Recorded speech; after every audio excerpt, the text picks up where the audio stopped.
It's Saturday, day 75 of Sheltered in Place. I've thought long and hard about what I want to say in the backdrop of what we've been watching on TV, not just last night, but over the course of the last couple of weeks, but especially last night. And so the first thing I want to do is just to have a moment of silence for all of us who are just trapped in such horrendous pain in this moment. Sometimes no words are the most powerful. And so let's just take a moment of silence.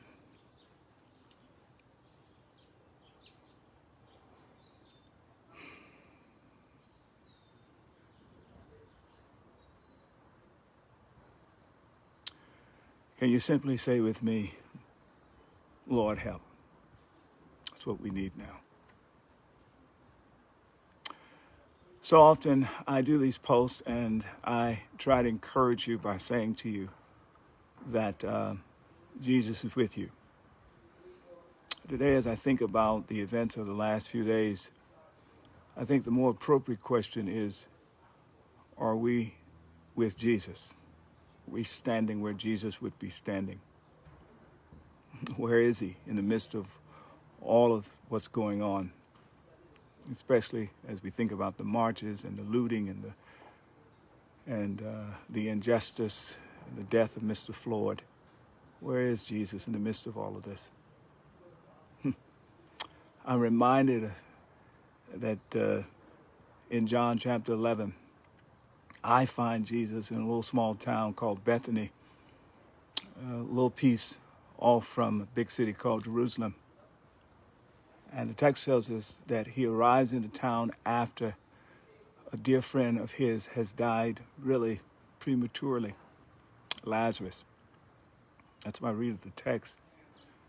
And when he gets there, his Lazarus' sisters, in particular Mary, says to him, if you had been here, my brother would not have died. Where were you? And watch what Jesus says. I'm going to read the text. I'm going to look away for just a moment. The text says that in the response to that question, it says, when Jesus saw her weeping and saw the other people wailing with her, a deep anger welled up within him, and he was deeply troubled. Did you hear that part? A deep anger welled up in him, and he was deeply troubled.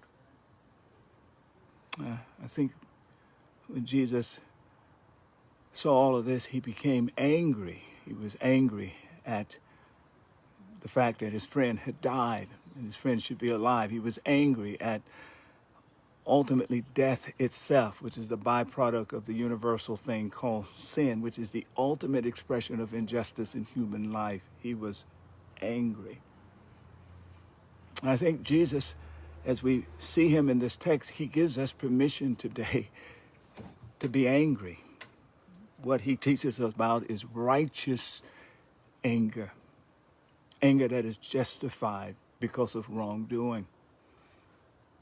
So I think if you're angry today, it's a good chance you're probably standing where Jesus is standing.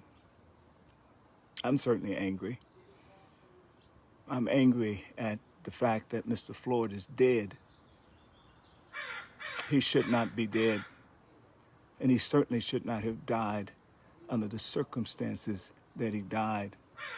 It's appropriate to be angry. And then the text says that Jesus asked, where have you laid him?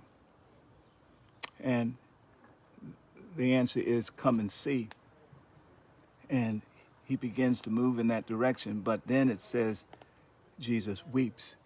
He wept.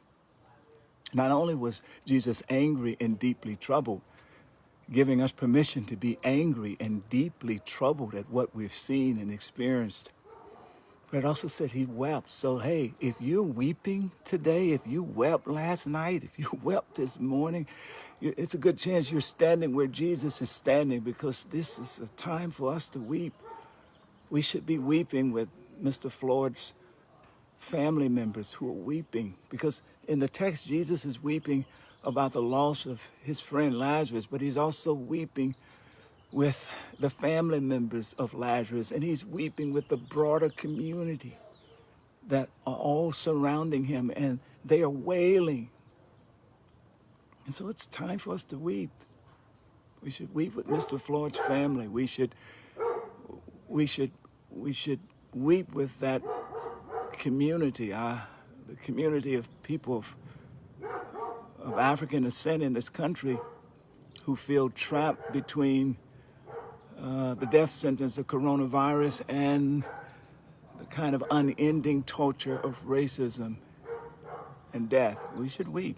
We should weep with the tens of thousands of police officers who go to work every day doing their job, respecting people and caring for people without regard for race or any other issue, and how those tens of thousands of police officers have been undermined by 4 bad apples. We should weep for them. Among them are family members and church members who are great police officers. We should weep for them and with them. We should weep with a country across race and class and ethnicity. There are tons of people who are weeping at the horror and the pain that we see. It's appropriate to weep. And then I want you to notice in the text that Jesus, they said, come see. And so Jesus, along with Lazarus' sister and the in a sense, the funeral procession, all of the people, they start to head towards the graveyard. And so they got to walk a distance. Really, they're marching, you see. They're marching. They're marching with righteous anger. They're marching, weeping. But I want you to notice that as they march, Jesus models something for us. He doesn't threaten anybody's life. He doesn't destroy any property around him. Jesus marches full of righteous anger. He marches and he weeps, but he does so without becoming the very thing that he is angry about. He teaches us a lesson about how to have righteous anger and how to weep, and yet be disciplined, be focused, because the crowd doesn't know it, but he's headed towards a confrontation with the real enemy. Now, let me just say something here.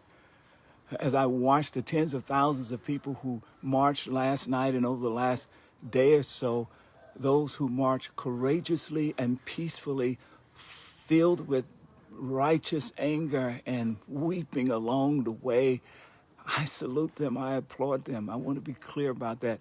As they march courageously and peacefully, I think it's a good chance they're standing where Jesus is standing.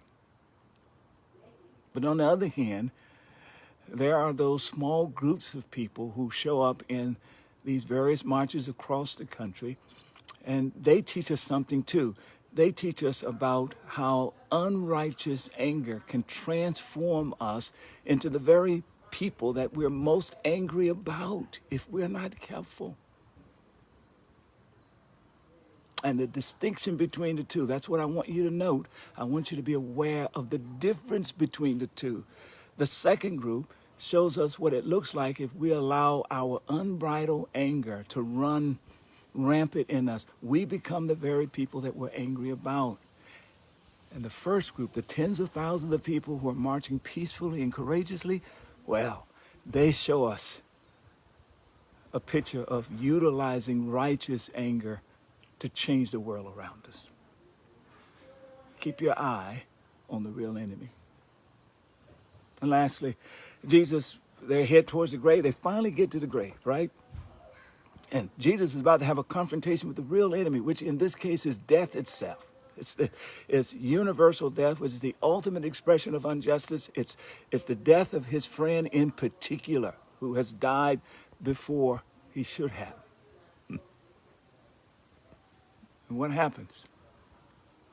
He looks up to heaven, he prays, and then he says, Father, they need to know that you sent me. And then he cries out in a loud voice, Lazarus comes out, after he said, remove the stone. What does he teach us? Jesus teaches us that when we keep our eye on the ball, and we can confront what's the real enemy with his power. What appears to be permanent can be changed. He called forth justice out of horrible injustice. He called forth life out of horrible death. And guess what? Lazarus came forth. He teaches us the power of hope. I want to stand where Jesus is standing. That's where I want to be. So let me just tell you what my prayer is. My prayer is that across race and class and political line today, that we can stand with Jesus, and whenever we see evil or injustice or wrong, we'll just call it out, even if we see it in ourselves, in our family members, in our churches, in our communities. We will call it out. I'll tell you what my prayer is. My prayer is that those of us who trust in Jesus, along with others, we will come together across race and class and ethnicity and political alignment. And somehow we will allow God to show us how to call out that which is wrong in our culture together. That God might use his power to change what appears to be permanent. So here's where I end.